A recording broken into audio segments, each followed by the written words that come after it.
Hey everybody, how you doing? It's Time Mustafa here, and I'm here with Sven Eriksson. Is that right, Eriksson? Svein Eriksson, yes. Hey Sven, how you doing? I am good. How are you? Awesome. Well, hey, listen, we're sorry the big marker webinar actually had a little bit of fuzzle or whatever you want to call it this morning, but we are really excited for being able to get into this webinar and bringing it to you. So we're actually going straight to Facebook Live today, and we're excited about it. I've got Sven here with me. Judith's coming in. He's having some internet issues at the moment. Listen, everything that could have gone wrong went wrong today, but we're making sure to deliver this webinar with absolute excellence. And Sven's he's ready. He's got his presentation ready, and I'm excited for what he's going to be able to share with you today. And so, hey, looking forward to it. Sven, like tell us a bit about yourself and how you came to be in the marketing world.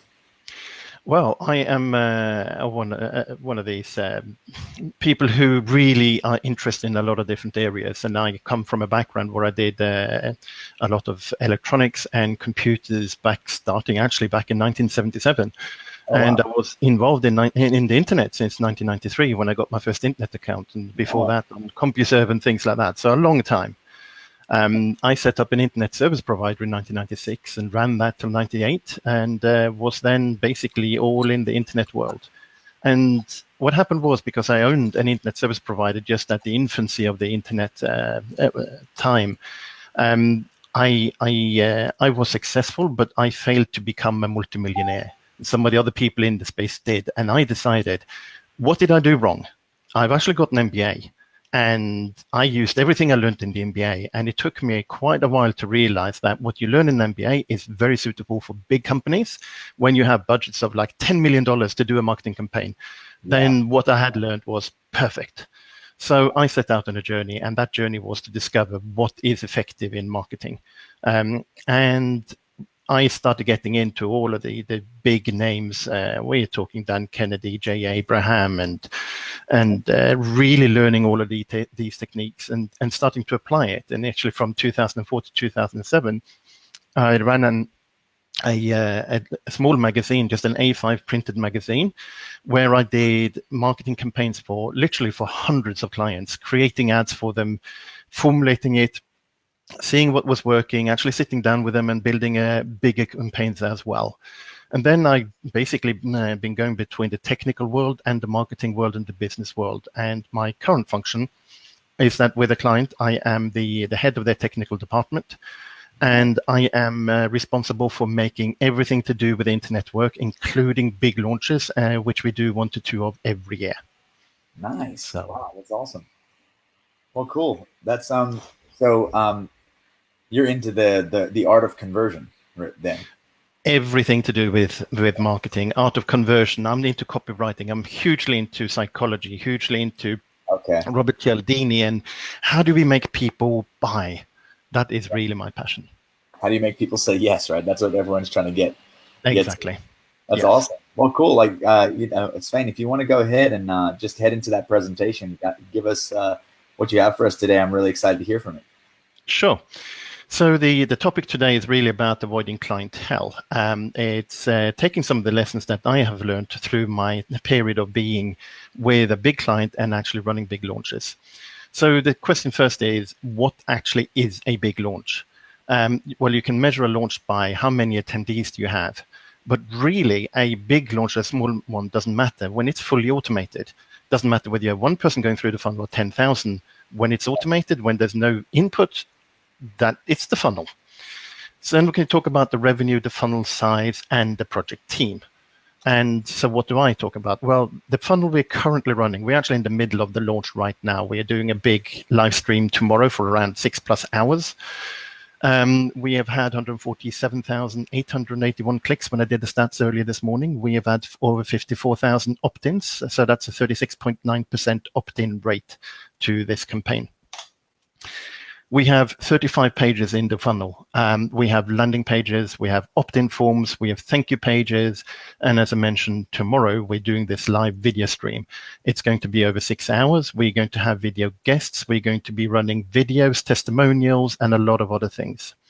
So That is what I would call a big funnel, a big launch. So when we're looking the kind of information that we've been given before, I can't obviously show you a lot because it's all confidential. This is the different landing pages. So I don't know, you can't see my mouse, of course. But at the top left, people come in and opt in for a particular thing. They then go through to the next stage, to another webinar page, and there are emails here, and we're using different colors to denote it and everything. Somebody's basically been sitting in something like PowerPoint and created this to try to tell everybody what's going on. And quite frankly, personally, when I look at this, I'm still confused. I still don't get the overview of what actually is going on. I've lived and been breathing this project for the last 3-4 months. We actually did a test on this funnel, very limited before. So we had everything ready and just tweaking it. You can also see here the emails. That's the only thing that's actually clear. It's what emails are we sending and by what delay are we doing it, etc. And this is only a fraction of the emails that we actually got in this. So let me talk about the project team, because this is really where we're getting into why I call it a big funnel. In the tech department, we have more or less full-time during this project phase is a full-time front-end developer who works on it, full-time back-end developer. We have a DevOps. A DevOps person is a person who is responsible for managing the servers and the operations and making sure everything's working and integrating it with what we are developing and making live. Yeah. So is every single server going to be staying up? So they're involved in things like auto-scaling on Amazon to make sure that we have enough servers, etc. And we have a project coordinator in the tech team because there are a lot of things going on. The operations team, we have a head of operations, and they have 3 support staff who's involved in supporting on email and chat. Bearing in mind, we're going to have around 4,000 plus people on this live stream tomorrow. So we have marketing, we have 2 project managers, a traffic specialist, a campaign specialist, we have a web designer, we have copywriters, optimization expert, we have analytics analyst, we have the head of marketing is involved, and 2 affiliate managers, because we have lots of affiliates who's marketing to this. Wow. And the livecast team, we have the owner who is actually going to be running the livecast, and 4 video and AV team support in there, plus 3 staff members who are on-site support and will doing the running around and saying, okay, it's ready to do the call to action, etc. So we have at least 28 people involved in this launch. So you can, as you can imagine, this is total and utter project coordination hell. Wow. With all of these people. Gosh. So what I promised before this was that I was going to give you some actionable items that you can take away and use in your own launch. Because really, it doesn't really matter whether you are a small person or rather a small company and having a single client and doing a funnel with 3 different pages, or whether you're doing a project of this size. The principles remain the same. Right. And first of all, you need to plan everything. And I mean absolutely everything. You also need to very clearly define the responsibilities. You have to completely and utterly eliminate, oh, I thought you were doing that. Because when you have thousands of people coming to your page, or hundreds, or 1, that represent lost business if you don't get them into your funnel. Wow, that's good. And you have to have clearly defined authority with deadlines. You have to eliminate that. I'm not sure, I will let you know, I'll come back to you. Because what happens with that is that you get so many of those decisions so late in the game that you have a real problem with managing everything you need to do at the last minute. These are, well, for us, it's a process that has actually taken several months to do before we even did the test launch. And we've still been working on it continuously since. And the biggest challenge, I need to say, the biggest challenge is to get the buy-in that everybody does what they're supposed to do by the time they're supposed to do it. Right. So, and finally, task tracking. Task tracking is so important. You have to track every single thing that people need to do, every action, every deadline, every decision point. And you can bet your life that when you have a principal involved, they're going to say, I thought you were supposed to do this. Why didn't you remind me, etc. Be prepared to be able to prove when you said it, all right, when you asked for it. It is not good enough to do it in an email. I have to say that. And when you have somebody saying, oh, I'll come back to you, demonstrate what the impact is of their delay or not getting a decision. Explain to them the whole funnel, the whole launch can be delayed, and they can represent lost business. If you tell people, you're going to lose money if you don't give me a yes or no on this, that tends to sharpen their focus, and that you will get the response better. So I quickly try to draw up a small part of our funnel. I said we have 38 pages in MarketPlan, and you can see how quickly it's getting really complex in this. Can you see my whole screen there on the left and right as well? Yes, yes, you can. Okay, so on my screen is just showing up. Do you have the menu up on the left? No. Oops, no menu on the left. You see the pages with all the elements on there, though. Yeah. Okay. Great. So we have an ebook opt-in landing page, and then when the thank you page for that is a webinar registration, and the thank you page for that is the live stream registration. And if you drop off, we have email sequences. And we have timestamps on these email sequences. So they will go out, and before the webinars that were earlier this week, they will say, remember, there's a webinar coming up, register, several times, every single day. When the webinars are over and we don't do them anymore, the next thing is the live cast. And you can see on the email sequence there on the top left, it goes to the leads for the live stream registration, because we switch out the sequence and promote the live stream. And then further towards the bottom, we have the email sequences for everybody. We put them onto when they come to the webinar page, we then try to get them to the order page. When they buy on the order page, we try to get them to buy the VIP package. And whether they buy that or not, we try to get them to buy the event package. We're doing a live event. And can you move your mouse? Because I think I can see it. Yeah, we can see it. Oh, you can see it. Okay. Kind of just do like a point through so we know exactly what's on the funnel. Right, so good. So up here on the left is the ebook landing. We go to the webinar registration. I have to stop clicking to the live stream registration with the email sequences here going up again and pushing that. And then we have everybody who's registered for the live stream or for the webinars. We're pushing them onto those webinar pages where we're trying to sell them into the order page. If they don't buy from the webinar page, we have email sequence that will push them into buying. If they buy the VIP, if they buy the main product and not the VIP package, we have another sequence that will try to push them to buy the VIP package. And what's not clearly shown here is that if they buy the order page, actually, if they opted in here at the very beginning, that email sequence at the bottom takes everybody and tries to get them to push them to come to the event that we're doing. So, and we have 35 pages. We have different lead magnets. We have different adverts running through these. So, and it's very important to make sure that your lead magnet is matching the offer on the page. So if we run a particular headline on the Facebook ad, we have a matching landing page where they see the same offer and can get what they actually came to the page for. That's being congruent like that is very, very important. So I said you have to plan everything. You have to plan. I hope you can see the screen okay there in good quality. What is the offer? What kind of funnel are you going to do? And I would mention here the Funnel Hackers Cookbook. And the Funnel Hackers Cookbook literally looks like that. And it's created by ClickFunnels, Russell Brunson. And they're telling you about the different funnels that you can build with lots of great examples that you can go through. And you will learn a lot about the funnels that you can build for your clients there. Go there and opt in. I wish I had something similar to give away to people. So you have to plan what ads will they see, even what URL will they land on. How does the ad relate to the offer, as I mentioned? What page do they go to next? How do you handle GDPR? What CRM or email system are you putting into? What follow-up emails are sent? What content are you sending them? How often are you sending it? What offer are you giving them? At what stage in the email?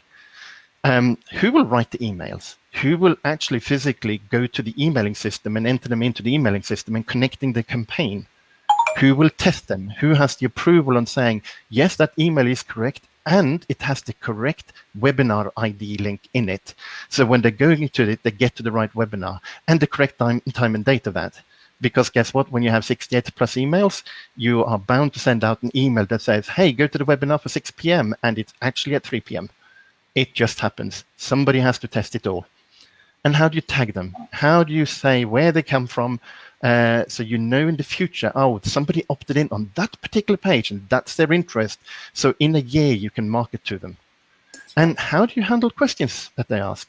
Do you use a normal email? Do you use Zendesk, Freshdesk, some kind of support manager to handle all of this? Because I guarantee you, you have a lot to keep track of. Sven, can you go back real quick just to that particular slide? Guys, take a screenshot of this, because this right here is pretty much what every entrepreneur, you're going to have to answer this question regardless of your niche. This right here, like I said, take a screenshot. Ask yourselves these questions, because these questions are critical. They're so critical. And a lot of people, this is the kind of stuff we were talking about last week. Out of sight is out of mind. When you don't actually have these questions in front of you, when you don't have your plan in front of you, when you don't have your playbook right there, trust me when I say I've done massive launches just like Svein with really top level marketers, and somebody forgot to hook up the payment processor. and you've got hundreds and hundreds of people coming to the page trying to check out, and you're sweating, you're in, there's chaos around you. And if you don't delegate the right things to the right people, or at least to yourself, if you're a solopreneur, if you're an entrepreneur, if you're not at least knowing that, hey, like, this is why I put MarketPlan.io, because it's like, I want to make sure that there was a giant check mark over your marketing asset. Like your email sequence had a giant check mark when it was finally done. Then you would know I can move on. And each of these things, what are my offers? Being able to know how you're going to get the funnel to break even, how, what kind of funnel is it? Are you going to be able to, what ads will the prospect see? You be able to know and run these scenarios and be able to kind of have like a well-oiled piece. I love these questions, Sven, and how you kind of pose those. And so as you continue, I'm just excited to, kind of get chatting about that. Fantastic. Yeah. I could easily enter another 50 to 100 questions in here. Oh, yeah. It's so much to actually keep track on. And one thing that we probably should do is to create like a guide for just a guide that says the questions you need to ask when doing a launch, and have nothing but questions in a whole book. That's it. I'm sure we could fill it. That's it. Yeah. So just very, very briefly going back to this slide. In fact, our relaunch is much more complex than I had the time to just create. We have links going all over the place in our funnel, and I would love to actually show you the funnel at some stage and saying, hey, if you really can replicate all of this, then you got really an awesome product, because there are roadblocks that I'm hitting but we are I have to admit, we spend months with a big team with so many moving parts. Yeah. That just the fact that Ty has created this system that can allow us to keep track as so much of the whole project as we can do now, it's just amazing, because there is no other product on the market that I'm aware of that could do a fraction of all of this at the moment. That's awesome. Thank you. And I'll mention that very quickly again at the end. So responsibilities I talked about. You have to define who's responsible for what. What you got to bear in mind is that you are the funnel expert, right? There is nobody in the client team, most likely, that will know the funnel better than you are. The client is the expert on the products, the services, and the clients. Sometimes. I have met with clients who basically they go, oh, I'm selling it to the world. And you're saying, but to what niche? And they go, no, that's to everybody. And you go, no, but there must be somebody who buys it from you. And, spend the 3 hours with them. They come out actually it turns out to be males between 40 and 60 who's got a particular style of living that actually does this. And they go, oh, I didn't even know. Because they really don't know. They just get orders and they send out most of the time. They don't even ask the client. And that is so important to know. When you're designing your lead magnet, if you don't know who you're selling it to, who you're aiming it at, you won't get any conversions and opt-ins on that. That's right. And then your project plan has to be clear on who makes the decision for what part of the project. And you need to decide what kind of input is the client allowed to give you. And I'm being very specific on that. Clients will try to override you. Clients will try to take control, right? They will ruin your funnel. And if you go to them and saying, hey, I'll charge you $1,000 a month and I will set up this and you will make $3,000 a month from it, you can guarantee they're going to do something where the funnel will earn $200 a month and that's it. And you'll be out of a client very soon. They will disagree with how you phrase it. They want to include a pet in a screenshot. Their husband, their wife, their mother, their auntie will say, I don't like it. We need to change it. We need to do things differently. They should go to a different page. And you need to have it very clear at the beginning what you are in control over and what the client is control over. And you also need to get the buy-in that you've got to run this for, say, at least 3 months. So the funnel has time to actually mature and you need to start doing testing. It's only when you got the figures that it's coming in that the client will start, I would say, start calming down. Because guess what? After 6 months, the client will say, oh, I think this is now getting very tired. I've seen the same thing over and over again, and my clients will be tired over it. And you can bet your life the people, new prospects who come to the page, for them it's fresh, they've never seen it. But the client will want to change it. So don't allow them to do that kind of thing. Yeah, I think just kind of like adding with that, I think a really important part of understanding, what Sven's talking about here with how clients try to, jump in. It's not necessarily that they want to micromanage. It's just their baby. It's their, like, they've worked so hard to get here. And so what they do is they get nervous when it's in someone else's hands. And that's why, feedback is so important with your clients, is because you want to make sure, hey, by the way, this is what we're doing now. Hey, by the way, this is why it's going to be beneficial. Whenever you're in marketing, you got to remember, a lot of times what we tend to do in marketing is we try to talk about the features.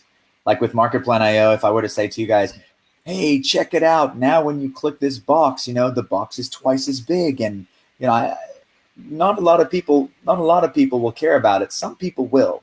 There's a lot of people that are feature, dense people. They want to know how many features there are. But a lot of people, they really just want to know, what problem is this going to take away? What benefit does this instill? And if you can continuously be communicating the benefit to the client, it helps ease that anxiety. You know what I'm saying, Svein?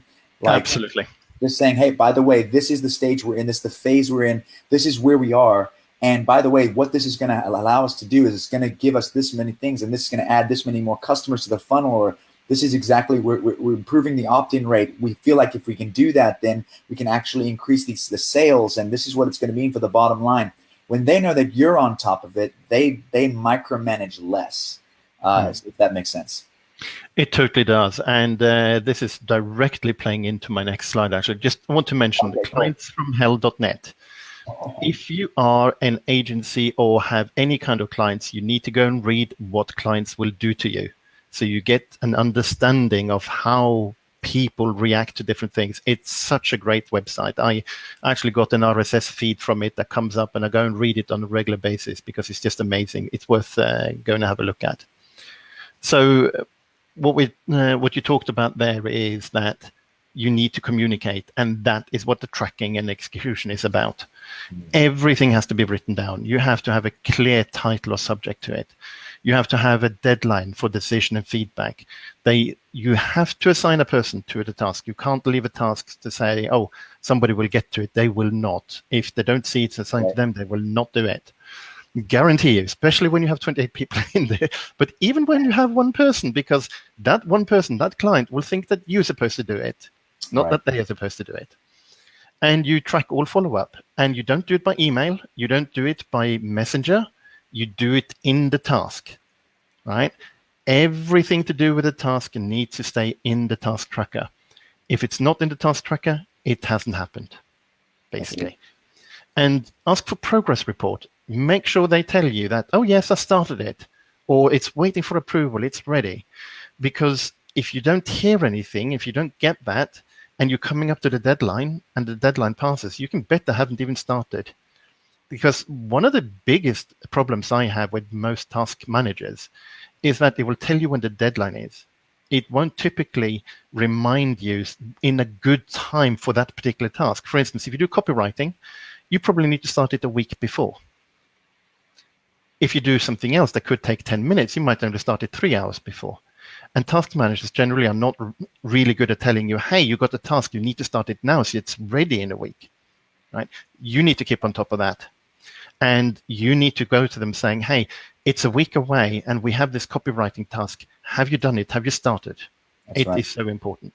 Yeah, and Rommel just asked a question. He says, doesn't this contradict with collaborating and working together on your funnel with clients, as a feature on MarketPlan.io? So the way we built it, Rommel, just so you understand a little bit more, is we made sure that, if you would like to, there's 2 permissions on the user side. So you can invite them as an admin, or you can invite them as a just as a regular user to your project so that they can work on things together with you.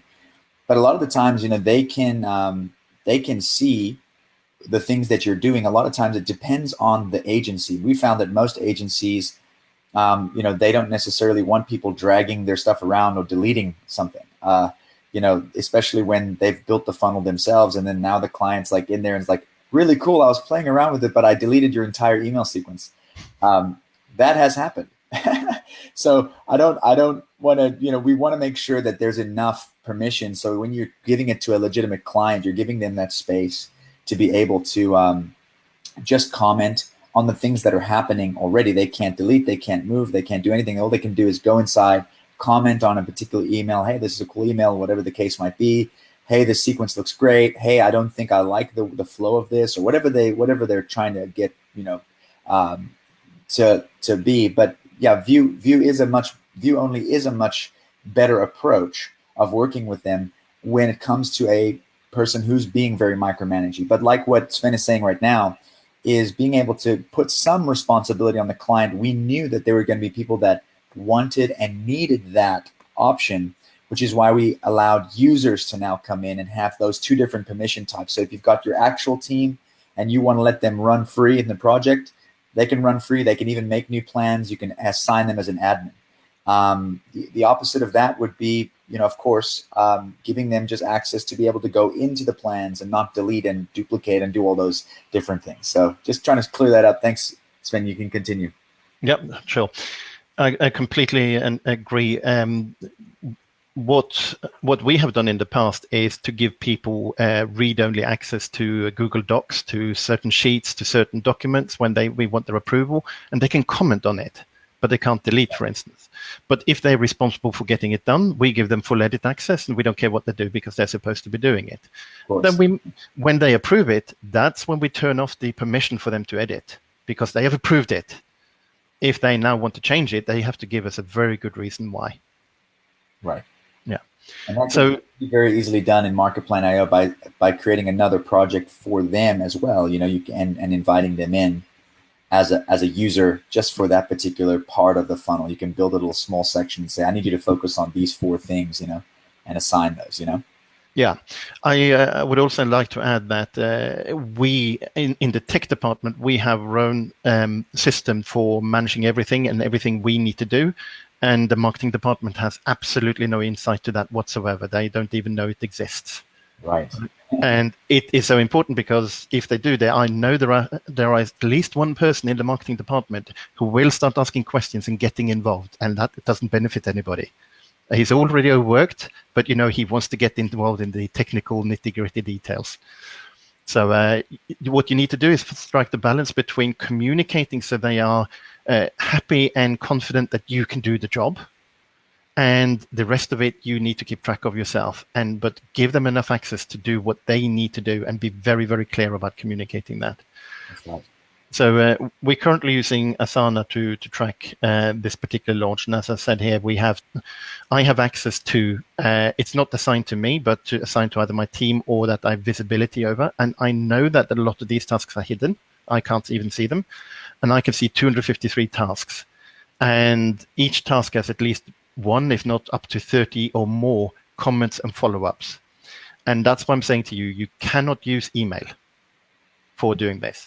you will be lost in emails very, very quickly. Who said what, when, and trying to go back the last 3 weeks to find out something. If you have the task, you know what's being said. It's so important. Yeah. And I think that's the biggest thing is it's all about context. And that's what people need to keep in mind as you continue to build your sequences and your funnels. It's not just about, we noticed that it didn't stop at mapping. Like once we mapped, like I just wish that I could open the map. I want to open that part and I want to contextually talk about that. That's why we put comments in every single mini app inside of MarketPlan, because we realized very quickly, gosh, like we want to work on this. And I remember, a program, it's absolutely free, draw.io, myself and Tyler trying to build this for the team in there. And then when I would try to add a comment, the box would get like this big and then it would become unscrollable and unusable. I just thought like, man, like there's nothing out there that allows me to collaborate in a marketing way. And so hence the birth process of MarketPlan.io. But like I said before, what Sven's really like hitting a nerve on right now is being able to understand that things must happen contextually, because if they're just in email, then you've got a plethora of emails and you have no order. And then if you're pulling your hair out going, I know I sent them that email with that deadline on it, and they're going, I didn't get it. But if you've got it right there in the context, in the task, hey, will you be able to have this ready by Friday? You're like, hey, check the comments, it's in there. That's something that can help keep them accountable, keep you accountable, keep your team members accountable, and keep the whole thing, intact, Absolutely. And I would also add to that is to say, it's not just about what your client needs to do. It's also about what you have to do, because I personally have something like had over the project period around 50 tasks assigned to me, and there is no way I can remember everything on every task. Even if I worked on task yesterday, I still got to bring the task up in front of me today when I'm continuing to work on it today, because there's the nuances, there's the extra little instruction, and there's the comment that came in 10 minutes ago that I didn't even check my email for. That's it. So it's just as important for you as for the client. And Udit, you were asking how much we spent on ads. I don't have the actual figure, but I can tell you it is at least in the upper 5-digit ranges. And in addition, we have affiliates who are putting into this. I mean, this is a major launch. It's going to be, I would say, in the mid-range 6 figures revenue from this launch. So, and Mario was just asking, does Vue only use up all my 20 monkeys? One project can easily use that up. It will use all of your clients, but remember, those are replenishable. So if you're working on a current project, you can always remove those clients and then put new clients onto another project.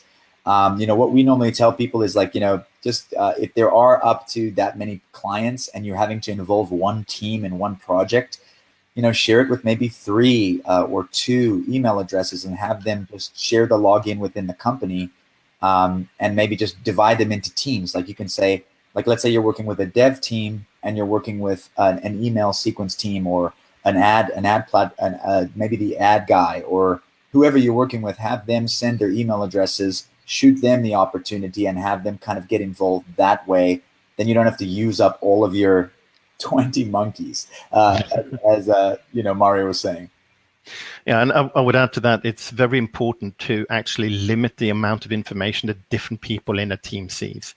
If you're talking to a copywriter, just give them access to the emails for the copywriting, and they need to have access to things like they need to know what the landing page will be, so they have the context of what they need to see. But they don't need to. There's an awful lot of other stuff they don't need to see. They don't have any impact on the livecast day, for instance. So you can have a livecast project where you're doing everything to do with the video team and what needs to be ready there. Give them what is right for their role and context. And I would also add, if you use up all of the licenses and there isn't enough money in the budget to pay for more licenses from MarketPlan, you need to look at what you're charging your client and really significantly up that. Yeah, especially when you're using up 15 licenses for a project. If you really have 15 people involved, you should be charging so much money that you're laughing all the way to the bank and can send Ty a big, nice bonus check in addition. Thank you so much, man. That's great. we thought that 15 would be, when I sat down with you, it was like 15 was going to be, I think, enough to be able to substantiate, a good amount of income, Yeah, absolutely. I mean, to me, it's any project that involves one or two people. That's when you got to be really either a really good salesperson or expect a little money from it, like the $500,000 a month or something like that from a client. This whole project. You can imagine up to 28 people. I think just the video streaming tomorrow with a professional AV team being involved, 4 people from their team, we're easily talking 5 figures just for the day, just for the AV team to do this. Yeah. Here's the thing. We were considering, we have the problem. Last year, we used livestream.com. We paid $500 for 1 month for streaming for that day to hide all the branding. This year, they said, no, it's $1,000 for a month. And we went, okay, we'll pay $1,000 a month to hide the branding. That's the share button so they don't click off and go to another place or share it with somebody. And then the people who share it would come to livestream.com instead of our page. So we were prepared to pay $1,000 for that. And then they went, so no, that's the enterprise plan. It's 12 months minimum. And we went, $12,000. And that's when we started thinking, do we need to do this? But I tell you, if we didn't have an option, we actually went to Vimeo Live instead. If we didn't have an option, the marketing team would have invested $12,000 to turn off the branding on the videos. Wow. Right? If a company is prepared to do that for a launch, then you can get the client to pay significantly for your expertise. And if they're not willing to pay for your expertise, then contact me and we'll have a chat about how you can present yourself in a better way so they understand that you are worth the money. Yeah, and I think it's also about valuing yourself. I think you have to understand, like, you only have so much time, and you have to realize, like, I think the biggest things for me, especially in the SaaS world, and I think you'll be able to talk to this too, is like there have been users that will literally tell me, Ty, like, your app is not good enough, and I'm sorry, but what we're running will never work, and I've tried to, like, please them and say, like, what could we do better? And when they give me the list, it's like, it's almost an insurmountable mountain. It's like, I can't even, like, literally, I didn't build this product for this person. And I remember when I was sitting down with Todd Brown one day, and I said to him, we've got this JV partner, and he wants the app to do this. And he just looked at me and he said, does the app do this, and this? And I said, no. And he said to me, then why are you letting him promote? And I said, well, because he's a huge partner. And he said, well, why are you letting him promote? I just kept, like, saying to him, because he's got such a big audience. And he said, it doesn't matter. That's not what you built the product for. If it's not a good fit, like, you've got to value what you have. Like, don't try to fit what you have into someone else's box. Bring your value, bring your ability to the table and say, hey, I can do this for you and I can deliver on this. And yes, it's going to cost you, because my time is going to mean money in your pocket. And when your confidence in your ability and your strengths are shown, it's an amazing thing. Like, I'll give you an example, like, with, let's give an example, like with, the Chinese game players. They ask people, like, that are always winning these competitions, Japanese game players, Chinese players, why are Asian people, so much better at winning game competitions all the time? And I went in a little study about this, and I realized that because of the way that they actually train, it's different. It's fundamentally different. They don't work on their weaknesses. They work on their strengths. They don't say, let me become well-rounded. They say, I'm really good at, like, let's say, for instance, a fighting game like Tekken or Street Fighter or something like that. Let's say they're really good at, like, a certain move, a certain kick move. They'll just work on kicks all day. They'll just become the best at kicks. And then, the Americans would come to the game competition. They'll say, I want to do all of it. I want to be like punch, kick, roundhouse. I want to do all of this stuff.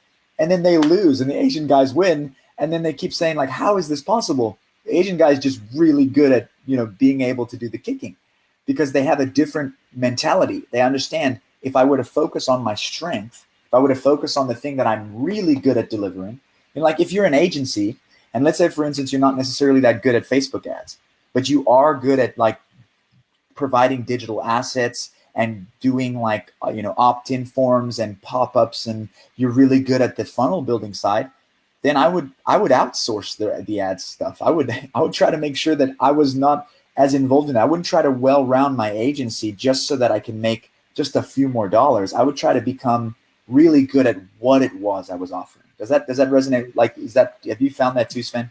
Yeah, absolutely, 100%. Being the expert in your particular niche, and the more the niche you are, the more money you're going to make. That's it. Interestingly, I went to the Digital Marketers Convention, Traffic and Conversion in San Diego in February, and I spoke to an agency there, and he told me, like one-on-one, I said, what was the progression of your agency? And he said, I started doing digital marketing and I made some money. Then I started doing lead generation and started making a little bit more money. Then I did lead generation for doctors and I made more money. Then I started doing lead generation for eye surgeons. Now I started making a fair bit of money. I was really happy. Wow. Then I started doing lead generation for LASIK surgeons in a particular geographic area. And he said, now I can start retiring. Wow. So the more filtered down it got, the actual more lucrative it became, is what you're saying. Yeah. And what's very important as part of that is that his amount of money that he charged went up every single time. Now, he did have a target market that is willing to pay. LASIK eye surgeons in the US, I'm sure, charges a bundle and we're willing to pay. But, he used to sell his services at something like $300 and $500, and he went over to charge $10, $15, and $50,000 for his services. And that's the difference. The more you niche, the more you are the go-to expert in your particular niche, the more you're going to make. And I also need to say that where people are looking at niching, they're often looking at the wrong area of niching. This is actually something I got from Sav Ovens, who is a big guy with in terms of consulting. He's got consulting.com. Yeah. And he made a really, really good point. He said, you need to define your niche by the outcome they want to achieve, not by their current position. So you might have a guy who's the CEO of a small company. He's not necessarily your target market because his mindset might be focused on the wrong thing. But there might be other people who might not even be a CEO of a company who want to achieve what you can help them achieve.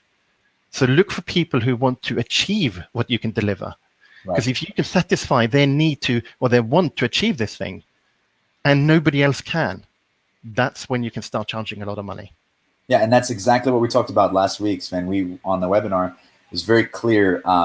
We talked about the three things that people pay for, the things that they need to get done, like their lawn, and they're always trying to nickel and dime. Can Joey from next door come and help me with my lawn for $15, a month or something? They're always trying to nickel and dime for the things they need to get done. The things they want, they have to get done, like taxes or whatever the case might be. They're looking and going like, okay, I have to pay a professional for this. I'll do it. I don't want to do it. But it just has to, that's stuff they need to manage. But the thing that people pay the most for is their dreams. They want their dreams to be accomplished. And that's where we feel like the value add is going to be there. Absolutely. Yeah. I know of a particular life coach training company who will sell a training easily for $30,000 to $50,000. Wow. And you can basically become a life coach without paying anything. So just to finish up my presentation here, basically MarketPlan.io is so far the only system to even attempt at handling all of the aspects of what we're looking to do. I've bought into other funnel planning systems, and none of them is anywhere near in terms of what actually MarketPlan can do. And having everything in one place is just amazing. And I can guarantee you I will be using MarketPlan for my clients going forward. I'm actually going to be expanding and handling more clients. I've got one major client at the moment, and which I've had for a few years. So I'm expanding, and MarketPlan is definitely featuring there on my agenda. Oh, Sven, we're so glad that you're a part of it. And man, what a presentation. So happy to know. Judith just jumped in. Hey, Judith. Finally, was having internet issues today, and then big marker issue. But I'm glad, because the webinar was so good, I'm glad it covered up all the random issues that we had. Exactly, man. Come on. And like honestly, the insights that Steve shared was just brilliant. It was beyond amazing, and even I picked up some nice golden nuggets from the from the Come on, man. webinar. Dude, what amazing stuff. And Sven, like just quickly, we're going to go into some questions, guys. If you want to just post them here in the comments, we'll be able to hit some questions. If it's for MarketPlan or even for Svein and or even for Judith, we'll just go into some questions here. But I think, awesome. Thank you so much, Soma.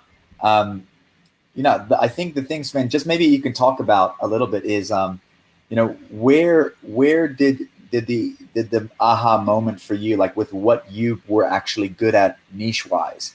Where did that come from? Was that from repetition? Was that from, what made you figure out, man, I'm really good at this, and this is how I can market it?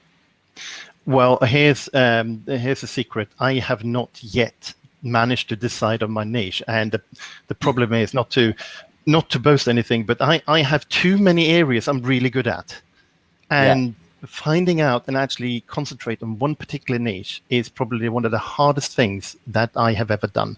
Yeah. And I am still working on it. I know it's digital marketing. I know it's business automation.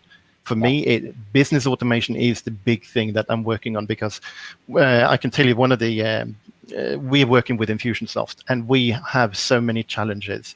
Infusionsoft is going down right in the middle of the launch, and if our estimated lifetime value of a client of a purchase is something like $3,000, even though the product we're selling is much less than that, but on average. So if we're down for 30 minutes in the middle of a launch and we lose 20 sales, we are losing $60,000 in lifetime value. So, and we have spent so many hours trying to get the automation to actually work and be solid, and that's where I really have, in the last, I would say, couple of months, really realized that's where my passion is, making things work technically, different system working together and making that work together. But the problem is I'm so passionate about so many different things. I love psychology, the psychology of getting somebody to buy. I love copywriting, the way you phrase things on the page to make them take the action to go to the next page. So I'm one of these people who really have to say...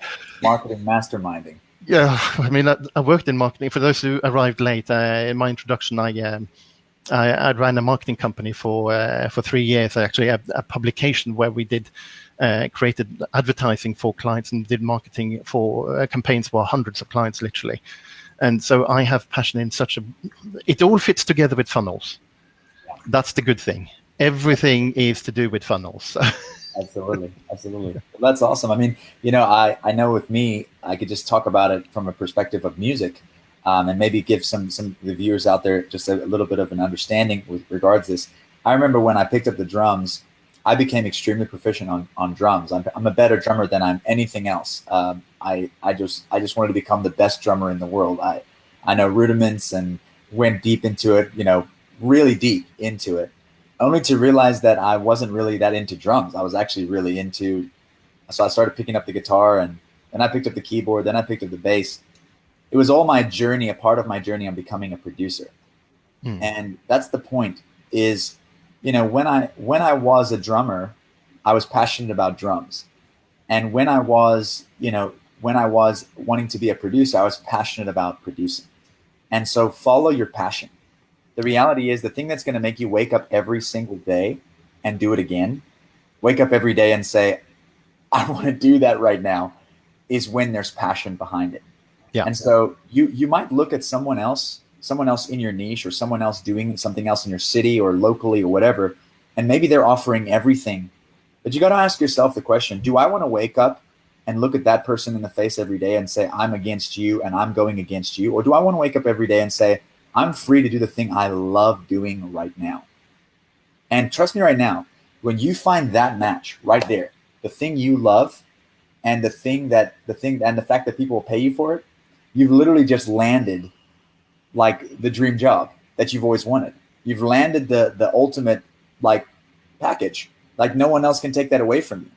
And so you've got to just keep coming back to the same perspective. That is, how are you going to, at the end of the day, be able to wake up and say, I want to do it again? And listen, if there are things in your business that you just don't don't offer those things. Offer the things that you know you're good at. Then that way you'll wake up every day and be able to do them. If you get the opportunity and you have a client who's willing to pay, outsource those things. That's how that's how Sam Ovens was able to scale. He didn't scale because he knew how to do it all. He just got the right people involved that were able to solve clients' problems, but he knew how to make websites. That's how he started. He just said, "Can I make your website?" Started out like that. And he was passionate about design and excellence and all those kinds of things, and he focused on that. It's a very critical piece to the puzzle. You have to be passionate, because if you're not passionate, you'll find yourself dragging behind. And when you're dragging behind, you'll find your clients will drag behind too, and they'll lose confidence in what you're doing because you don't have passion.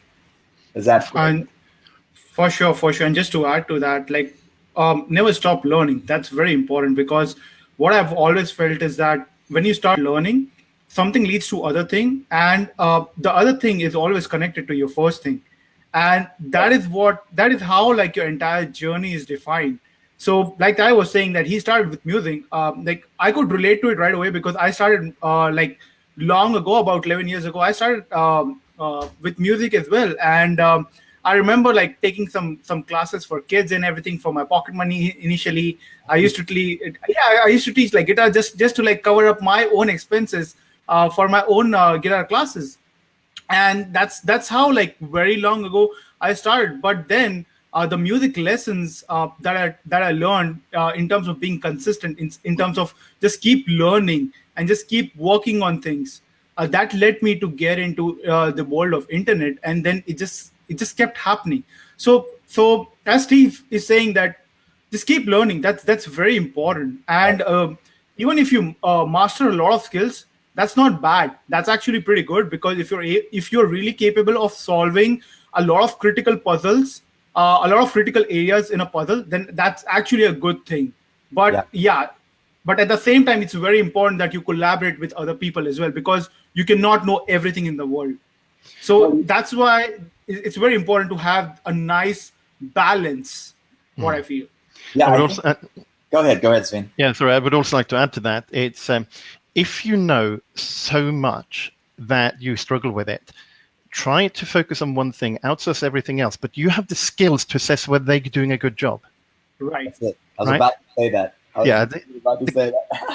The key thing, I mean, I worked with so many people where I am able to go and look at what they're doing, and I can within hours of, and literally pay them for 10 hours of work and go, you're really not up to this. I need to find somebody else. Whilst if you don't have those skills, you might be paying them for 100 hours before you realize. That's right. And that's how so many business owners do it, right? They just say, well, I don't know how to do it, therefore I need to solve the problem. Let me throw money at it. That's the quickest way to sink yourself as an entrepreneur. What you should do, and this is what we talked about in our first video that we did, was, I'm on YouTube at 3 a.m. in the morning looking up, PWAs and how to build them, and why you actually what tech actually needs to go into place, and how you have to be able to get a certain Google script to make sure it all functions correctly, and how it's the notification system's not out yet for iOS, so it can't really be a fully fledged technology right now. I have to know all of that stuff so that by the time I actually get a developer on that, I could say to him, hey, by the way, this tech is not available right now. This is how it is.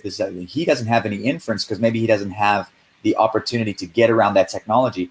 But you can oftentimes catch people up, and like Sven was saying, actually speed the project time and project delivery up by being able to say, hey, this shouldn't have been very hard. Let me show you how to do this. And you can actually show them how to do it for a second. And then once they actually see your workflow, they go, oh gosh, I've been doing my workflow wrong. I've had a lot of people that I've worked with before. I say to them, how hard is this? And I'll show them the 3 things that I just did. And they go, oh gosh, I've been going around the long way. I'm so sorry.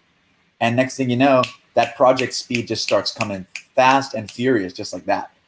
So it's about knowing a lot, like what you had said, knowing a lot is not bad. And I saw here, Sean Davis, he says, deciding on my niche is extremely difficult, and it's probably the biggest thing holding me back. I don't know if you're going to talk. So resonate with that.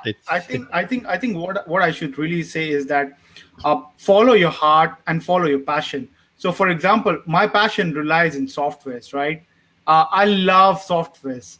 My life revolves around software. So that's why I ended up making PitchGround. So that's the sole reason I ended up and I just want to continue this journey, because I enjoy adopting new technologies, how I can save my time and someone else's time whom I'm working with. So it's all about just finding where your passion relies and then just following your heart. Absolutely. I can give you a very good exercise that you can actually do to try to find out what your passion is, what your niche could be. And that is it's a time machine, basically. What you do is you imagine your life in 5 years. Close your eyes and really try to imagine what feels good, and play with different ideas of what you can, or what your life would look like, until you find that one that you resonate with. Like, are you an expert in this? How about setting up a consultancy and maybe presenting a seminar about that particular topic? How does that make you feel? Or something else. And then when you find something that you resonate with, that's when you can try to make or start making the actionable steps that will bring you to that particular point. Having that kind of clear plan and visualization of what you want to do and what you will enjoy doing is really, really important in order for you to achieve that. And Sven, I think you're hitting the nail on the head with that, because I think the thing that we have to keep in mind is that we have a life. It's not just business and life. It's life. It's life. Business is part of life. Right. And when you're imagining yourself, you need to imagine yourself with loving your job, like with loving it. Like, if you're not loving it, then why would you possibly stay in it? And picking your should be, well, what if I could get paid to do it, what would I do? And I see here that Mario said underwater basket weaving is huge.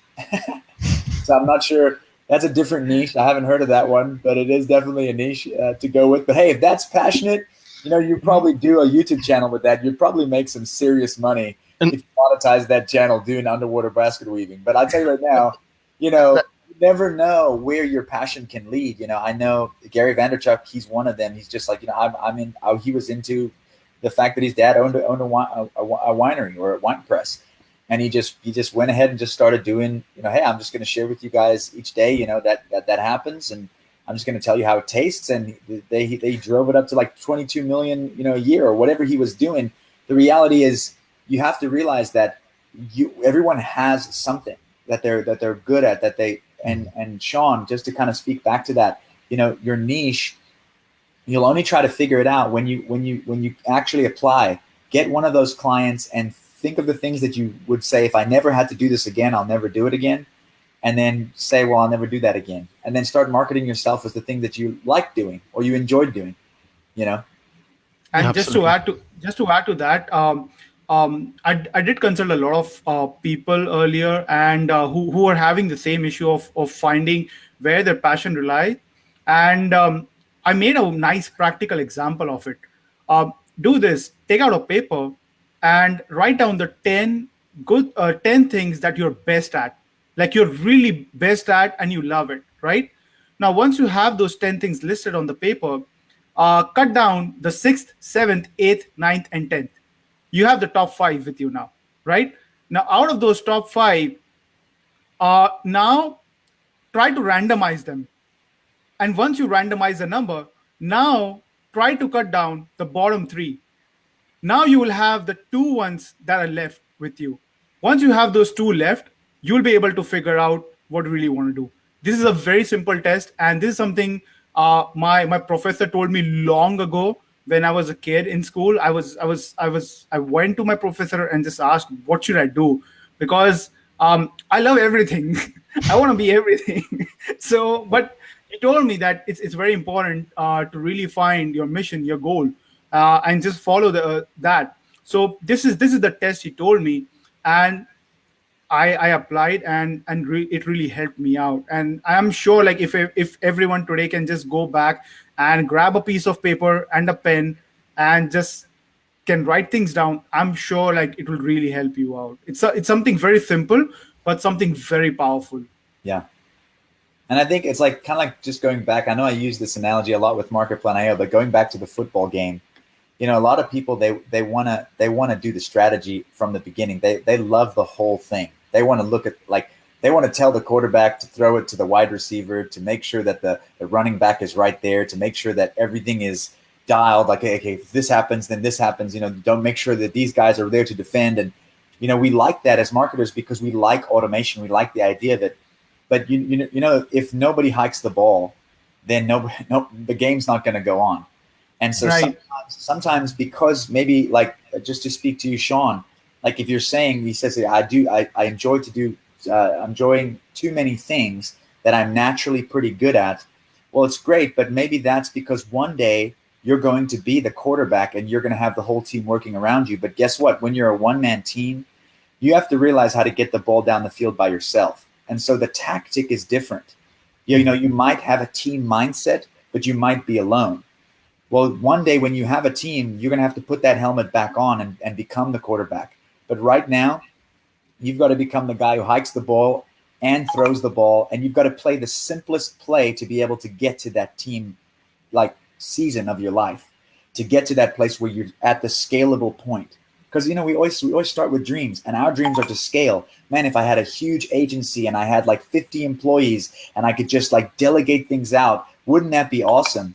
Well, then you come up to your first client and you've got everything to do. So don't overpromise and underdeliver. Just say, I can deliver this and I can do it like this for this much a month. Well, you do that prolifically over and over and over again. Next thing you know, you start needing help. And then you start expanding that team, and the playbook starts expanding too. Now you can put that helmet back on and say, oh, dude, I'm the quarterback now, you know? But you have to start out with one simple play. Just start out with one simple play, push the ball down the field. And I think just take like steps every day. Just try to make small progress every day instead of trying to have that big, huge leap of faith that I can be a long jumper and I can just jump from like one corner to the other corner of the world. Don't do that. Just take like step every single day. If you're making progress, then you have done something better than yesterday. That's it. Absolutely. Anything to add there, Sven? Okay, before like we end up making this webinar more of a spiritual mindset and everything. Let's try to conclude this. So, Svein, thank you so much for being over here and sharing so many insights. Love the funnels that you have built, and I would love if you can really contribute some of the funnels out there for different people in different niches. That will be fantastic if you can really help out a lot of the members with your experience, with your expertise. I would like to thank Ty once again for joining to this webinar. It's incredible. We'll be having Ty more often in the upcoming webinar as well. Before we wrap up this webinar, do you guys want to add something? I do want to let everybody know we have a brand new feature inside of MarketPlan.io. Oh, yeah, we forgot to say. Yeah, it's the projections. So now I don't know if I can quickly share my screen. And yeah, sure, I think you can. Yeah, let me grab it here. Hopefully, can you guys see it? Not yet. I'm still seeing us. Do you see? Hold on, let me switch to the screen sharing mode. I think it's loading. I think it's loading, I suppose. I can see it, but it's very small. Okay. Can you guys see the screen? Let me know in the live comments. I think I have it broadcasting now. Yeah, I can see it, but I think you will probably have to disable the camera for Svein and me. I think to make it big. Okay. I think it did. Hold on, let me see. You'll have to like pause our cameras, I suppose, for now. Yeah, let me see. I think I did pause it. Hold on, let me just see. Do you guys? Yep, I see it. Okay, cool. Okay, so inside of here, I wanted to just quickly kind of show you. We did this webinar last week together. We did this particular funnel. And what we've done now is we've given you the ability to actually put percentages inside of these elements. So now no longer will you have to fill in every single number. You could just put in percentages. So here with leads, let's say, for instance, you said, only 7% of the leads. Now you'll see here the projections, are changing, based on how many percentage of leads. So if I said 4%, and I clicked out, the leads would go down. If I went up to, 10%, if we can, leads go up. And if I were to come into the sales here, and instead of, being able to put the sales, I put the sales as, test products as 100. You see here in the units sold area, instead of putting just like maybe I sold 23 products, I could say I sold, either, let's say I sold 15% of my traffic that came from this page right here. So you can see here as the flow went on. Oops, sorry, that ended up going backwards. That was a Chrome issue. But I can now go 10%, 50%, and then percentage on my sales and percentage on my upsells as well. $3.99, 10% of those people took that. Now you would see, let me just see, I just probably have to update it. There we go. Right there. So $4,000 here, $14,000 here. And you would see everything in regards to how this works. Like, here's my expenses, here's my visitors. And now I can just go to the front and say, okay, I wonder if I was able to get 5,000 visitors, what would that end up doing? Now all of the projections change based on the percentages as well. So you can run one number right through the system and be able to have a live projection basis for what it means and show your clients live. If they say, well, what if we only get 2,000 visitors? And you could just say, okay, well, if we only get 2,000 visitors, then we'll make $4,000 in sales, and we'll have put $1,900 in. Our total revenue right there would be $2,597.50. And if they say, well, okay, what if we paid for this much, and what if we increase the ad spend to get 2,500 there? Well, if we hit our projections of getting 10% opt-in rate and have 50% of those people actually go to the order page and order at that 20% ratio, if we have this kind of conversion rate, we're going to be able to make $37.21.88. And this is one of those things that if you're on like a screen sharing session with your client and you show them this live, they're going to get really excited and they're going to want you to run more traffic for them. And that's what we wanted to do, is we wanted to make it so simple to be able to get to that point with your client that you could get there fast and say, hey, like, let's run these projections together. Let's sit down and do a projection session. Let's talk about what happens when you run the funnel right through. And so before, you were only able to put these numbers into each of these visitors, leads, and sales modules, but now you're able to actually do it on a percentage basis. It allows you to change that first number and run scenarios right through the funnel. And we think this is going to be great for your future projections and what you're able to do. So, like, I hope you guys enjoy it. Like, we're actually moving on to the next step, which is templates. We're excited to bring that to you guys here this month. And so be on the lookout for that feature. And just thankful so much, Sven, for you joining us. And you did. I know you had some internet issues, but hey, better late than never. I love it. Thank you so much. I would just say thank you very much for having me here. It's been a pleasure to be able to explain all of this to you guys. And if anybody has any questions and want to contact me on Facebook, just connect with me. I'm there, Svein. I'm very pleased to be part of this. Svein, maybe you can give them your email address to them, so that just in case if they're not able to connect to you via email, via Facebook, then they can always email you just in case. Yeah, it's steve@marketivia.com. So marketivia.com. Steve@marketivia.com. Awesome. Yeah. Okay, brilliant. Maybe you can later on leave it in the comments, and I'm also going to include it. So just in case if someone wants to contact you for any kind of funnel related queries in specific, then that will be fantastic if you can just help out the community members. Absolutely. All right, guys. Thank you so much for. I understand we had some technical glitches, but I really appreciate you guys hanging in out there till the end, listening to us, listening to the entire second episode of our webinar. I just want to thank everyone once again. Thank you, Ty. Thank you, Svein, for coming on the show, and all of you guys have a great day. All right, guys. Take care. Thanks so much, Sven. Appreciate it.